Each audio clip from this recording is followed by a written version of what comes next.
ಸಣ್ಣ ಮಕ್ಕಳಿಗೆ ಉಪವಾಸ ಮಾಡಲಿಕ್ಕೆ ಸಾಧ್ಯ ಇಲ್ಲ. ಯಾಕಂತ ಹೇಳಿದರೆ ಅವ್ರಿಗೆ ಹಸಿವಾಗತ್ತೆ, ತಡ್ಕೊಳಕ್ಕಾಗಲ್ಲ. ಇನ್ನು ವಯಸ್ಕರಿಗೆ ಔಷಧಿಯನ್ನು ತಿನ್ನಬೇಕಾಗಿರುತ್ತೆ ಅಥವಾ ಅವರಿಗೆ ಅವ್ರದ್ದೇ ಒಂದು ಸಮಸ್ಯೆಗಳು, ತಾಪತ್ರೆಗಳಿರ್ತದೆ. ಇನ್ನು ಮಧ್ಯವಯಸ್ಕರಾಗಿರುವ ನಾವು, ನೀವು ಎಲ್ಲರೂ ಕೂಡ ನಮಗೆ ನಮ್ಮ ಧರ್ಮದಲ್ಲಿ ಉಪವಾಸ ಮಾಡಬೇಕು ಅಂತಿದ್ರೆ ನಾವು ಖಂಡಿತವಾಗ್ಲೂ ಮಾಡ್ತೇವೆ. ಆದರೆ ಕೆಲವರಿಗೆ ಉಡಾಫೆ ಇದ್ದೇ ಇರುತ್ತೆ. ಅಂಥವ್ರನ್ನ ನೀವು ನೋಡಿರ್ತೀರ. ಅಂಥವ್ರಿಗೆ ಒಂದು ವಿಚಾರವನ್ನು ಹೇಳಬೇಕು ಅಂತಾದರೆ ಏನು ಹೇಳಲಿಕ್ಕೆ ಇಷ್ಟಪಡ್ತೀರಾ? ಧರ್ಮಗ್ರಂಥವಾದ ಕುರಾನ್ನಲ್ಲಿ ಸ್ಪಷ್ಟವಾಗಿ ಹೇಳಲಾಗಿದೆ, ನಿರ್ದೇಶನ ನೀಡಲಾಗಿದೆ. ಬಿಸ್ಮಿಲ್ಲಾಹಿರ್ ರಹಮಾನಿರ್ ರಹೀಮ್. ಶಹರು ರಮಜಾನ್ ಅಲ್ಲದಿ ಉನ್ಸಿಲ ಫೀಹಿಲ್ ಕುರ್ಆನ್ ಹುದಲ್ ಲಿನ್ನಾಸಿ ವ ಬಯ್ಯಿನಾತಿನ್ ಮಿನಲ್ ಹುದಾ ವಲ್ ಫುರ್ಖಾನ್. ಇದರ ಸಾರಾಂಶ ಅಂದರೆ ಈ ಧರ್ಮಗ್ರಂಥವಾದ ಪವಿತ್ರ ಗ್ರಂಥ ಕುರಾನನ್ನು ಇದೇ ಪವಿತ್ರ ರಂಜಾನ್ನಲ್ಲಿ ಅವತೀರ್ಣಗೊಳಿಸಲಾಯಿತು. ಮತ್ತು ಈ ಪವಿತ್ರ ಗ್ರಂಥದಿಂದ ಎಲ್ಲ ಕಾಲಗಳಲ್ಲಿಯೂ ಎಲ್ಲ ಮಾನವರಿಗೂ ಎಲ್ಲ ಸಮುದಾಯದವರಿಗೂ ಒಂದು ಮಹತ್ವವಾದ ಮಾರ್ಗದರ್ಶನವಿದೆ. ಫಮನ್ ಶಹೀದ ಮಿನ್ಕುಮು ಶಹರ, ನಿಮ್ಮಲ್ಲಿ ಯಾವರು ಈ ತಿಂಗಳನ್ನು ಪಡೆದುಕೊಳ್ಳುತ್ತಾರೋ ಫಲ್ಯಸುಮ್, ಈ ತಿಂಗಳಿನಲ್ಲಿ ಉಪವಾಸ ಆಚರಿಸಬೇಕು. ಆಮೇಲೆ ಇದರಲ್ಲಿ ಸ್ಪಷ್ಟವಾಗಿ ಹೇಳಲಾಗಿದೆ, ವಮನ್ ಕಾನ ಮಿನ್ಕುಮ್ ಮರೀದನ್, ನಿಮ್ಮಲ್ಲಿ ಯಾರು ರೋಗಕ್ಕೆ ತುತ್ತಾಗಿದ್ದಾರೋ, ಆರೋಗ್ಯದಿಂದಿಲ್ಲ, ಆರೋಗ್ಯ ಸರಿಯಿಲ್ಲ ಅಂಥವರು, ಅದೇ ರೀತಿ ಯಾರು ಪ್ರವಾಸದಲ್ಲಿದ್ದಾರೋ, ಅದೇ ರೀತಿ ವೃದ್ಧರು, ಅವರಿಗೆ ಉಪವಾಸ ಆಚರಿಸುವ ಶಕ್ತಿ ಇಲ್ಲದವರು, ಅವರೆಲ್ಲರೂ ಈ ತಿಂಗಳಲ್ಲಿ ಕೂಡ ಉಪವಾಸ ಬಿಡಬಹುದು. ಅವರಿಗೇನು ಕಡ್ಡಾಯ ಇಲ್ಲ. ಅದರ ಬದಲಿ ದಾನ ಮಾಡಿದರೆ ಸಾಕು. ಅದೇ ರೀತಿ ಈ ಸಣ್ಣ ಮಕ್ಕಳಿಗೆ ಹಾಲು ಕುಡಿಸುವ ತಾಯಂದಿರು, ಮಾತೆಯರು, ಅವರು ಕೂಡ ಈ ತಿಂಗಳಲ್ಲಿ ಉಪವಾಸ ಕಡ್ಡಾಯ ಇಲ್ಲ. ಈ ತಿಂಗಳು ಕಳೆದ ನಂತರ ಅವರು ಈ ಉಪವಾಸವನ್ನು ಆಚರಿಸ್ಬೋದು. ಈ ಥರ ಅಂದರೆ ಒತ್ತಾಯ ಇಲ್ಲ. ಒತ್ತಾಯವಿಲ್ಲದೆ ಯಾರಿಗೆ ಯಾವ ಥರದ ಬೇರೆ ಸಮಸ್ಯೆಗಳಿಲ್ಲೋ ಅವರು ಈ ತಿಂಗಳಲ್ಲಿ ಉಪವಾಸ ಇರಬೇಕು. ಅದೇ ರೀತಿ ವಯಸ್ಕರು ಇಲ್ಲದಂಥ ಮಕ್ಕಳ ಮೇಲೂ ಕೂಡ ಕಡ್ಡಾಯವಿಲ್ಲ. ತರಬೇತಿಗೋಸ್ಕರ ಮಕ್ಕಳಿಗೆ ಉಪವಾಸ ಇಡಲಾಗ್ತದೆ. ಈ ರಂಜಾನ್ ತಿಂಗಳಲ್ಲಿ ಮಕ್ಕಳು ಮತ್ತು ಮನೆಯಲ್ಲಿರುವ ಮಹಿಳೆಯರ ಪಾತ್ರ ಹೇಗಿರುತ್ತೆ? ಮಕ್ಕಳೆಂದರೆ ನಾವು ಕೂಡ ಅಲ್ಲಿಂದ ನಾವು ಬಂದಿದ್ದೇವೆ. ಒಂದು ಅದ್ಭುತವಾದ ಖುಷಿ, ಸಂತೋಷ. ರಂಜಾನ್ ತಿಂಗಳು ಬಂತು, ಹಿರಿಯರ ಜೊತೆಗೆ ನಾವು ಕೂಡ ಉಪವಾಸ ಇರ್ತೀವಿ. ಅದು ಬೆಳಗ್ಗೆ ನಿದ್ದೆಯನ್ನು ಬಿಟ್ಟು ಬೆಳಗ್ಗೆ ಏಳುವುದು, ಮತ್ತು ತಿನ್ನುವುದು, ಆಮೇಲೆ ನಮಾಜ್ ಮಾಡಲಿಕ್ಕೆ ಹಿರಿಯರ ಜೊತೆಗೆ ಮಸ್ಜಿದ್ ಹೋಗುವುದು, ಮತ್ತು ಪೂರ್ತಿ ದಿನ ಅನ್ನವಿಲ್ಲದೆ, ನೀರಿಲ್ಲದೆ, ಮತ್ತು ತಮ್ಮ ದೈನಂದಿನ ಕೆಲಸಗಳನ್ನು ಬಿಡದೆ ಉಪವಾಸ ಇರೋದು, ಮತ್ತು ಸೂರ್ಯಾಸ್ತದ ನಂತರ ಎಲ್ಲರೂ ಒಟ್ಟಿಗೆ ಸೇರಿ ಉಪವಾಸ ತೆರೆಯುವುದು, ಇದು ಒಂದು ಅದ್ಭುತವಾದ ಒಂದು ಸಂತೋಷ ಮಕ್ಕಳಿಗೆ.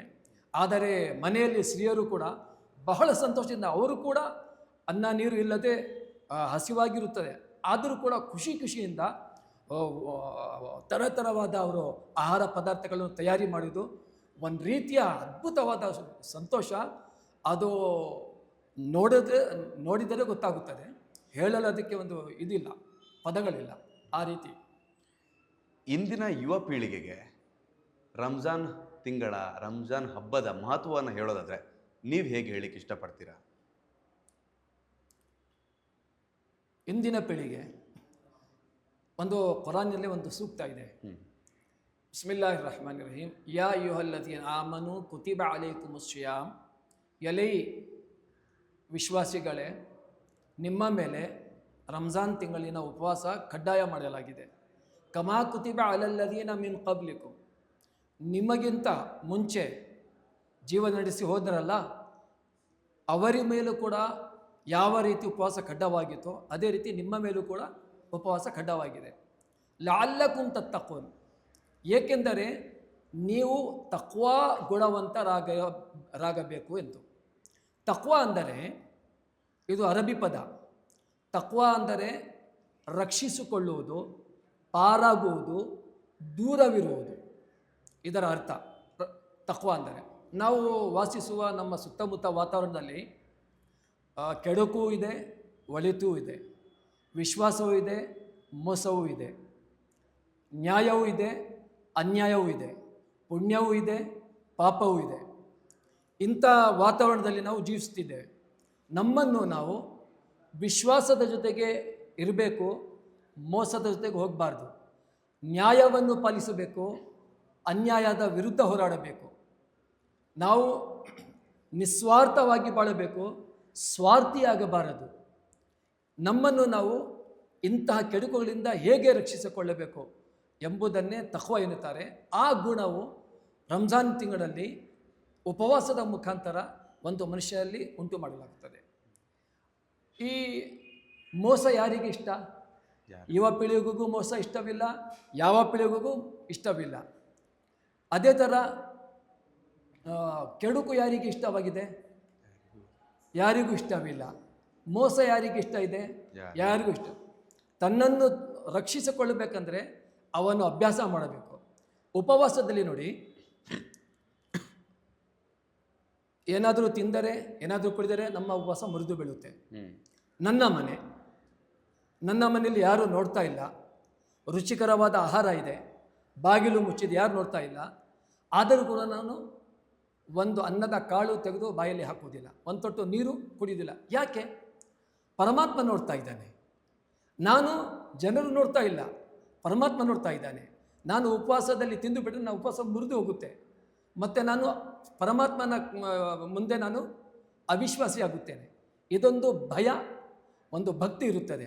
ಆ ದೇವಭಕ್ತಿಯಿಂದ, ಪರಮಾತ್ಮನ ಭಕ್ತಿಯಿಂದ ನಾನು ಯಾರು ನೋಡದಿದ್ದರೂ ಕೂಡ ನಾನು ಏನೂ ತಿನ್ನುವುದಿಲ್ಲ. ಈ ಭಕ್ತಿಯನ್ನು ಜೀವನ ಪೂರ್ತಿ ಇದೇ ಶ್ರದ್ಧೆಯಿಂದ, ಇದೇ ಗುಣದಿಂದ ಒಬ್ಬ ಮನುಷ್ಯ ಬಾಳಬೇಕು. ಅದನ್ನೇ ತಖ್ವಾ ಎನ್ನುವುದು. ಅದನ್ನೇ ಕುರಾನ್ ಹೇಳಲಾಗಿದೆ. ಉಪವಾಸದ ಮೂಲಕ ನಿಮ್ಮಲ್ಲಿ ಆ ತನ್ನನ್ನು ಮೋಸದಿಂದ, ಅನ್ಯಾಯದಿಂದ, ಭ್ರಷ್ಟಾಚಾರದಿಂದ, ವ್ಯಭಿಚಾರದಿಂದ ರಕ್ಷಿಸುವ ಒಂದು ಗುಣ ಇದಲ್ಲೇ, ಆ ಗುಣ ನಿಮ್ಮಲ್ಲಿ ಉಂಟಾಗಬೇಕು ಎಂಬುದಕ್ಕೋಸ್ಕರ ನಿಮಗೆ ಈ ಉಪವಾಸ ಕಡ್ಡಾಯ ಮಾಡಲಾಗಿದೆ ಅಂತ. ಯುವ ಪೀಳಿಗೆ ಇದು ಹೇಳಿದರೆ ಅವರು ಖುದ್ದಾಗಿ ಮುಂದೆ ಬರ್ತಾರೆ, ಅವರು ಉಪವಾಸ ಹಚ್ತಾರೆ ಮತ್ತು ಒಳ್ಳೆಯವರಾಗ್ತಾರೆ. ಇನ್ನು ಈ ರಂಜಾನ್ ತಿಂಗಳಲ್ಲಿ ದಾನ ಅಂತ ಕೇಳಿದ್ದೇವೆ. ದಾನ ಮಾಡಿದರೆ ದಾನ ಮಾಡಬೇಕಾಗಿರೋದು ಈ ತಿಂಗಳಲ್ಲಿ ಅದೊಂದು ಮಹತ್ವಪೂರ್ಣ. ಹೀಗಿರುವಾಗ ದಾನ ಮಾಡಿದವನಿಗೆ ಏನು ಲಾಭ? ಗುಡ್. ಇದು ರಂಜಾನ್ ತಿಂಗಳದ್ದು ಒಂದು ವಿಶೇಷತೆ. ಪರಮಾತ್ಮ ಕುರಾನ್ನಲ್ಲಿ ಹೇಳಲಾಗಿದೆ, ನೀವು ನಿಮ್ಮ ಮುಂದೆ ಬಂದು ತಮ್ಮ ಸಮಸ್ಯೆಯನ್ನು ಹೇಳುವವರಿಗೂ ಸಹಕಾರ ಮಾಡಿ. ಕೆಲವರು ತಮ್ಮ ಸಮಸ್ಯೆ ಬೇರೆಯವರ ಜೊತೆ ಹೇಳಲುವುದಿಲ್ಲ, ಅವರ ಪಾಡಿಗೆ ಕಷ್ಟ ಸಹಿಸಿಕೊಳ್ಳುತ್ತಾ ಇರ್ತಾರೆ. ಅವರನ್ನು ಹುಡುಕಿ ಅವರಿಗೂ ಸಹಾಯ ಮಾಡಿ, ನಿಮಗೆ ಹೆಚ್ಚೆಚ್ಚಾಗಿ ಪುಣ್ಯ ಕೊಡಲಾಗುತ್ತೆ ಅಂತ ಹೇಳಲಾಗಿದೆ. ಪುಣ್ಯ ದಾನ ಪ್ರತಿಯೊಂದು ಒಂದು ಸಣ್ಣ ದಾನವಾಗಲಿ, ದಾನದ ಕೆಲಸ ಸಣ್ಣದಾಗಲಿ ದೊಡ್ಡದಾಗಲಿ ಅದಕ್ಕೆ ಪುಣ್ಯ ಸಿಗುತ್ತದೆ. ಆದರೆ ರಂಜಾನ್ ತಿಂಗಳಲ್ಲಿ ನೋಡಿ, ಹಣ ಇದ್ದವರು, ಬಲವಿದ್ದರು ವರ್ಷ ಪೂರ್ತಿ ದಾನ ಮಾಡಿ ಪುಣ್ಯ ಗಳಿಸಿಕೊಳ್ಳುತ್ತಾರೆ. ರಂಜಾನ್ ತಿಂಗಳು ಹಣ ಇಲ್ಲದಿದ್ದರೂ ಕೂಡ ಅವರು ಪುಣ್ಯವಂತರಾಗಬೇಕು ಎಂದು ಪ್ರೋತ್ಸಾಹಿಸಲು ರಂಜಾನ್ ತಿಂಗಳು ಬರುತ್ತದೆ. ಏಕೆಂದರೆ ಪ್ರವಾದಿ ಹಜರತ್ ಮುಹಮ್ಮದ್ ಸಲ್ಲಲ್ಲಾಹು ಅಲೈಹಿ ವಸಲ್ಲಂ ರವರು ಹೇಳ್ತಾರೆ, ಒಂದು ಪುಣ್ಯ ಬೇರೆ ತಿಂಗಳಲ್ಲಿ ಮಾಡಿದ್ದಾರೆ, ಒಂದು ಪುಣ್ಯದ ಕಾರ್ಯ ಬೇರೆ ತಿಂಗಳಲ್ಲಿ ಮಾಡಿದ್ದಾರೆ, ಅದೇ ಪುಣ್ಯ ಕಾರ್ಯ ರಂಜಾನ್ ತಿಂಗಳಲ್ಲಿ ಮಾಡಿದ್ದಾರೆ, 70 ಪಟ್ಟು ಹೆಚ್ಚಾಗಿ ಅವನಿಗೆ ಪುಣ್ಯ ಸಿಗುತ್ತದೆ. ಇದು ನೋಡಿದರೆ ಒಬ್ಬ ಬಡವ ಕೂಡ ಏನು ಮಾಡ್ತಾನೆ, ಓಹೋ ಬೇರೆ ತಿಂಗಳಲ್ಲಿ ನನಗೆ ದಾನ ಮಾಡುವ ಅವಕಾಶ ಸಿಗಲಿಲ್ಲ, ಯಾಕೆ ನಾನು ಖುದ್ದು ಬಡವ. ಆದರೆ ನೋಡಿ, ಒಬ್ಬ ಮನುಷ್ಯನಿಗೆ 10 ರೂಪಾಯಿ ಕೊಟ್ಟರೆ ಅವನ ಕೆಲಸ ಏನಾಗುತ್ತೆ ಈ ಕಾಲದಲ್ಲಿ? ಏನಾಗೋದಿಲ್ಲ ಅಲ್ವಾ? ಒಬ್ಬ ಬಡವ 10 ರೂಪಾಯಿ ಕೊಡಲಾಗೋದಿಲ್ಲ, 10 ರೂಪಾಯಿ ಅವನಿಗೆ ಬೇಕು. ಆದರೆ ಅವನು ನೋಡ್ತಾನೆ, ರಂಜಾನ್ ತಿಂಗಳಲ್ಲಿ 10 ರೂಪಾಯಿ ದಾನ ಮಾಡಿದ್ದಾರೆ, 10 ರೂಪಾಯಿಗೆ ಅದನ್ನು 70 ಪಟ್ಟು ಮಾಡಿ ಪುಣ್ಯ ಸಿಗುತ್ತದೆ, ಅವನು ಕೂಡ ದಾನ ಮಾಡ್ತಾನೆ. ಈ ರೀತಿ ಅವನು ಪುಣ್ಯವಂತನಾಗುತ್ತಾನೆ. ಅವನ ದಾನದಿಂದ ಅವನಿಗಿಂತ ಕೆಳಮಟ್ಟದಲ್ಲಿರುವ ಬಡವರಿಗೆ ಆರ್ಥಿಕವಾಗಿ ಸಹಾಯ ದೊರೆಯುತ್ತದೆ. ಇದೆಲ್ಲ ರಂಜಾನ್ ತಿಂಗಳಲ್ಲಿ ಉಪವಾಸ ಮುಖಾಂತರ ಇದೆಲ್ಲ ಈ ಒಳ್ಳೆಯ ಗುಣಗಳು ಉಂಟಾಗುತ್ತವೆ. ಯಾವುದೇ ಸುದ್ದಿಯ ಅಪ್ಡೇಟ್ ಅನ್ನ ಮಿಸ್ ಮಾಡ್ಕೊಳ್ಬಾರ್ದು ಅಂದ್ರೆ ಈಗ್ಲೇ ಒನ್ ಇಂಡಿಯಾವನ್ನ ಸಬ್ಸ್ಕ್ರೈಬ್ ಮಾಡಿ. ನಿಮಗೆ ಬೇಕಾದ ಭಾಷೆಯಲ್ಲಿ ಎಲ್ಲಾ ಸುದ್ದಿ ತಿಳಿಬೇಕು ಅಂದ್ರೆ ಒನ್ ಇಂಡಿಯಾ ಆಪ್ ಅನ್ನ ಡೌನ್ಲೋಡ್ ಮಾಡ್ಕೊಳ್ಳಿ.